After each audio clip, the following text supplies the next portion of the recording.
Today we're going to be looking at Sunflower for Violin 1 by Malone. And I think the trickiest part, before I play the whole thing with you guys at quarter note equals 160, the trickiest part is the staccato marking. So if you look at the first measure you play, which is measure 8, there are two quarter notes without staccato, which is the little dot underneath the note, and then there are two quarter notes, beats 3 and 4, with staccato. And staccato really just means you stop your bow before and after each note. So usually we think of staccato, we think it's short automatically. It doesn't really have to be. We can have staccato on a half note or a whole note, but in this case it's a quarter note, so meaning that you're going to stop the note before and after you play. So I'll do that very slowly for you right now. This is your first measure that you play, which is measure 8, and it sounds like this. So you're basically stopping the bow, and when it's fast, it's less noticeable at 160, but you want to practice that slowly so you get the mechanic down. And the other tricky part probably is at measure 29. That's when you have a low 2. So when you have on the E string, so you want to keep that second finger nice and low, close to the first finger, F sharp, and keep that close throughout the entire piece, because that's what you will be needing at measure 29 and also 31.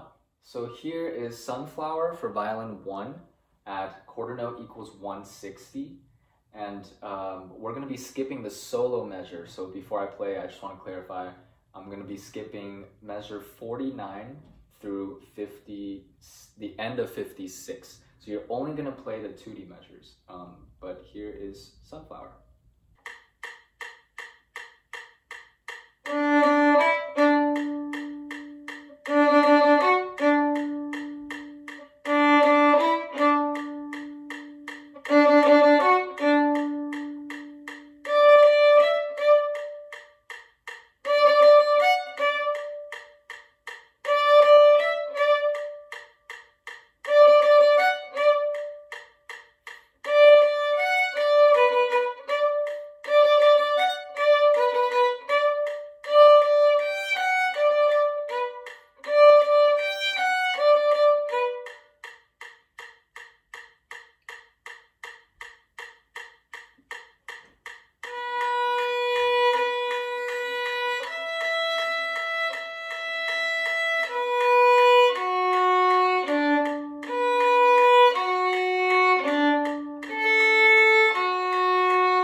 So there's Sunflower for Violin 1 at quarter equals 160.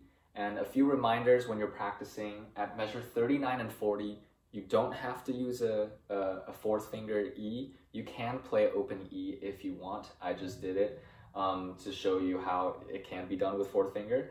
If you can, I would say go for it. It's always good to practice with our pinky finger. And another thing is to keep in mind that count all the rests when you're practicing. I think it's really important.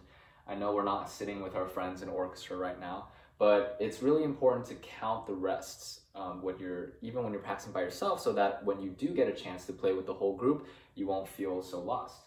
And another tip for this piece, because it goes by so quickly, the tempo is extremely fast, keep everything short, keep everything in the middle of your bow. It'll help a lot. You don't want to use too much bow, it'll only slow you down. So practice with the metronome, work from slow tempo. I would suggest around quarter equals 100 first, then 120, 140, and then you can meet your goal tempo at 160. But that's it. Happy practicing.